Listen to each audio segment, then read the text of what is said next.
In recent years, OnePlus has shifted so far away from that kind of fake, plucky, upstart enthusiast brand moniker that they've gone for, and the OnePlus 10 Pro is the biggest indicator of that. This, though, is our long-term review of the latest OnePlus flagship. Thanks for watching 9to5 Google here on YouTube. Remember to thumbs up, hit subscribe, and then tap the bell icon to be among the first to watch our upcoming videos. With previous iterations, OnePlus has experimented with camera positioning, and that creates striking looks for their smartphone, or at least their flagship lines, but there's been great attention always paid to that overall feel, in thanks part to the enhanced material, colour, finish design ethos. I've lived with the volcanic black model for around a month, and I really do like that crystal-like shimmer that you can sometimes see in various lighting conditions, but I also like that it retains a sort of rough feeling under your thumb for a little bit of extra tactility and grip. I would say if you do prefer striking colours, then go for the Emerald Forest model. That said, I do really like this stealthy option, and I think many people out there will like it too. I'll also outright say that the OnePlus 10 Pro feels incredible in the hand without a case, and it's among the best I've used over the past couple of years. There's a certain svelte aesthetic that isn't quite as noticeable until you actually pick this up and kind of fondle the phone for yourself, and it is really a joy when you actually have this in your hand. Although I will say I'm not ballsy enough to test the overall strength of the back panel, much like Zach Nelson aka Jerry Rig Everything. I will say that this thing does feel sturdy, despite at the same time feeling waif-like without a case. For what it's worth, I haven't noticed any particular chassis related weaknesses, nor am I worried that the OnePlus 10 Pro will break that easily. Just avoid folding your phone and keep it in a case. If you do that, I think you'll just be fine. Other design choices include the external frame fusing around into the camera bump at the rear in a similar manner to the Galaxy S21 and the current Galaxy S22 series. It's a bigger layout overall, but this is one that is somewhat ruined by the awful P2D50T text that is emblazoned upon the LED flash. This is shorthand for second generation Hasselblad 50 megapixel triple camera setup. And what's more confusing here is that that actually isn't technically true, given that not all the lenses here are actually rated at 50 megapixels. I can understand the etched Hasselblad logo along the camera bump, and that doesn't necessarily affect things too much, but I feel this extra bit was just not needed at all, and it does cheapen the package slightly. One other major annoyance to global buyers is that there is the removal of an IP rating this year. If you're in the United States though, the T-Mobile version of the OnePlus 10 Pro includes IP68 water and dust resistance. It's a silly differentiator that makes no real sense and devalues the device in other regions, especially as IP ratings were added for the first time last year with the 9 Pro. Let's talk about the display for a minute, because while not as nice as the likes as the Galaxy S22 Ultra, the LTPO 2.0 display on the OnePlus 10 Pro is exceptional, and that does not come as that much of a shock given that OnePlus has been producing some of the best AMOLED smartphone displays since the advent of the OnePlus 7 Pro in mid-2019. As for the screen, it's genuinely a triumph. The 120Hz refresh rate feels heightened, courtesy of some extra tweaks in OxygenOS 12, more on that in a little bit. Can you tell a difference between the 9 Pro though? Well, I'd have to say no, but anyone with last year's flagship probably won't gain a great deal from an upgrade here anyway. There's also a claim from OnePlus that the 10 Pro's display can hit lower refresh rates more often, courtesy of the LTPO panel, and it isn't something that I can say I've noticed all that much. I've definitely not seen it hit that 1Hz rate as often as has been speculated in the month or so that I've been using this as my default phone.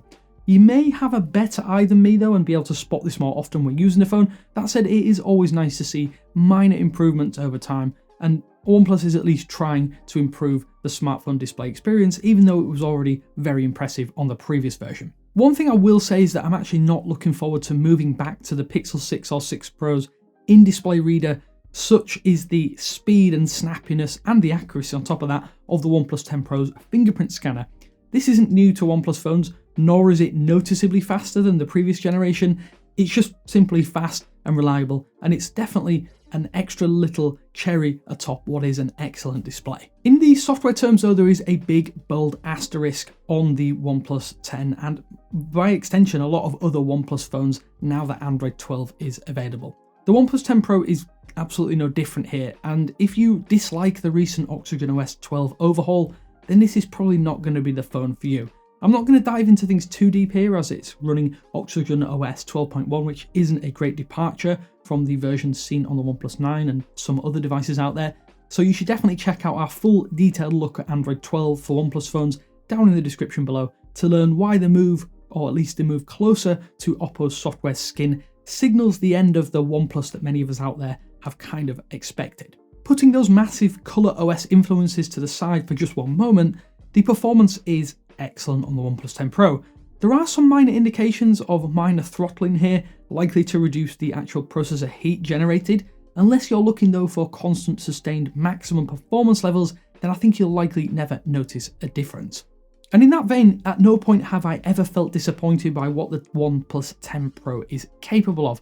From gaming to multitasking, the internals stack up well with the best in the business. And in tandem with the UFS 3.1 storage, that 120Hz refresh rate as well, things are, as OnePlus is happy to tell us in marketing material, slick or fast and smooth. Disappointingly though, there is no 12GB variant at this stage in all global regions, and that might not actually come to the US, at least as far as OnePlus has told us. That said, 8GB of RAM is more than enough to handle everyday tasks, and at no point did I lament this.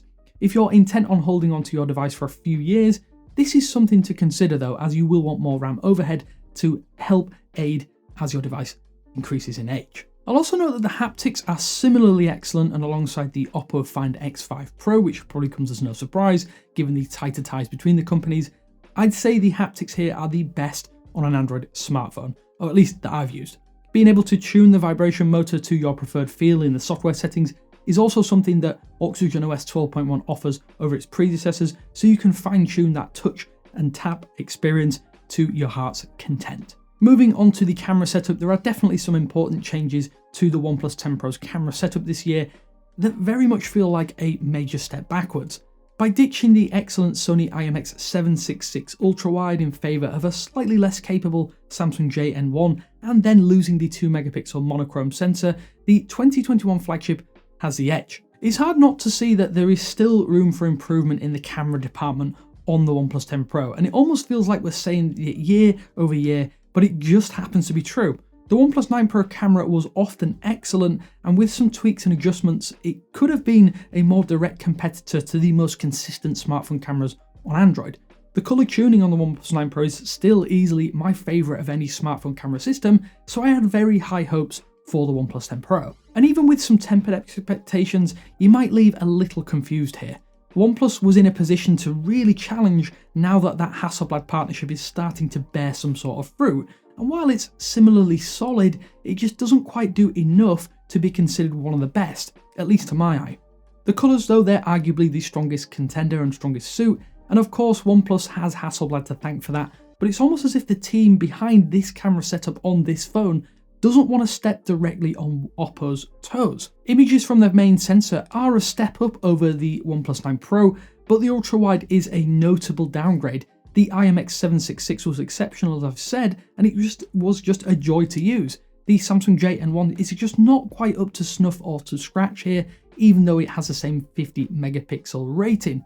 There is a noticeable soft look at times, and the expanded 150-degree field of view feels like it was thrown in as an afterthought just to help cover up the loss of such an excellent lens on the OnePlus 9 and the 9 Pro. It also sometimes seems that OnePlus has outright avoided opting for a dedicated telephoto lens over the past few years, and I actually thought we might get it here on the 10 Pro, and it's starting to hurt the overall flexibility of the camera systems. A digital crop does not provide the same look, nor does it help when your OnePlus phone overprocesses images quite substantially compared to other brands. Should the OnePlus 11 series be the last to carry the Hasselblad branding per the 3-year partnership agreement, it feels like much of that added expertise is being squandered here, with an average camera hardware relying too heavily on mediocre tuning courtesy of OnePlus's software teams. That said, all of the Hasselblad related features, I will say they're nice additions, but they're not a reason to select this phone over a more capable smartphone camera system. The 12-bit raw image shooting is something that definitely gives you extra tuning and flexibility, so long as you're happy to use an app such as Snapseed or Lightroom, and I don't think that is a way to kind of bolster a camera setup when it should be pretty good straight out of the camera with automatic processing. As for the battery though, I've been pleasantly surprised at the longevity of the 10 Pro. It's a fairly solid all-day performer, at least in my experience, and on par with other flagship Android phones, thanks to that upgraded 5000 mAh internal battery. I would say steer clear of the high performance mode, which is available in software, as it's easy to really kind of destroy your battery life throughout the day. There are some other puzzling differences here depending on just what region the OnePlus 10 Pro is bought in. Luckily, there is a charger in the box. However, in North America, it's capped at 65 watts, while in the rest of the world, we get an 80 watt charge brick. I actually thought the 15 watt difference would be quite substantial, but this only seems to account for slightly faster charge times in the real world. Either charge brick still has the OnePlus 10 Pro reaching 100% from dead in under 40 minutes, and that's more than impressive, and it does change the way that you do charge your phone on a day-to-day basis.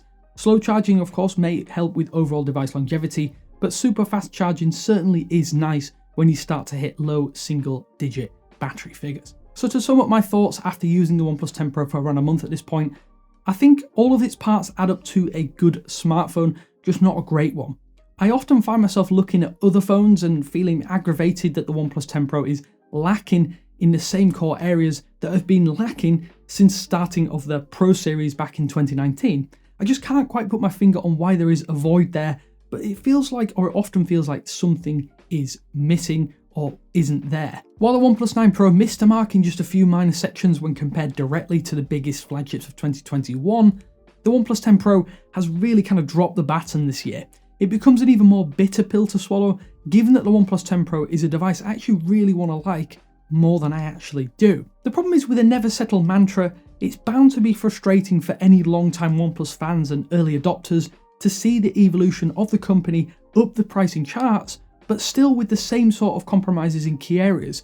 Another major problem to grapple with is that the Pixel 6 Pro is exactly the same $899 price in the United States as the 10 Pro. What you lose there in processing power, you gain in software update cadence and camera quality and overall flexibility. That said, I think if you want raw specifications and good hardware and a so-so camera, the OnePlus 10 Pro definitely succeeds in what it sets out to achieve. The bigger problem is that, like earlier OnePlus models, it's an imbalanced equation that favours areas that lack complaints and feels like a return to early OnePlus phones with plenty of compromises. You just have to compromise in a few key areas for the sake of a high performance internals and maybe a few key selling features. OnePlus just hasn't settled at this point. It's kind of come full circle. I want to know what you think though.